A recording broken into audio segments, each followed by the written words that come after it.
ఈరోజు మీ ముందుకు తీసుకొచ్చిన కథ చెడు ఆలోచనల ప్రభావం. ఒక మంత్రి గారు పని మీద ఒక గ్రామం మీదుగా వెళుతున్నాడు. అతనికి దాహంగా ఉండి దగ్గరలోనే ఉన్న పొలంలోనికి వెళ్ళాడు.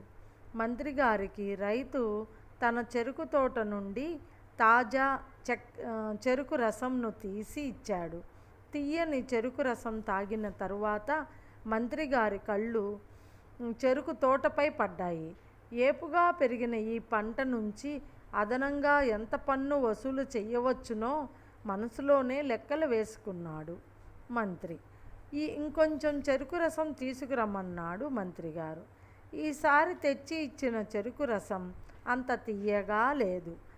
మంత్రి ఆశ్చర్యంతో తన సందేహాన్ని వెలుబుచ్చాడు. మీ మనసులో అసూయ ప్రవేశించిన వెంటనే చెరుకు రసం తన తీయదనాన్ని కోల్పోయింది అని రైతు సమాధానం ఇచ్చాడు. తన తప్పు తెలుసుకున్నాడు మంత్రి. ఈ కథలోని నీతి, చెడు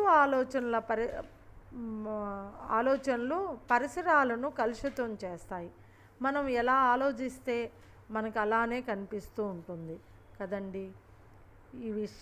ఈ కథ వినండి, లైక్ చేయండి, సబ్స్క్రైబ్ చేయించండి, మీ ఫ్రెండ్స్తో కామెంట్ చేయండి. ఏమన్నా సజెషన్స్ ఉంటే మాకు ఇవ్వగలరని ప్రార్థిస్తూ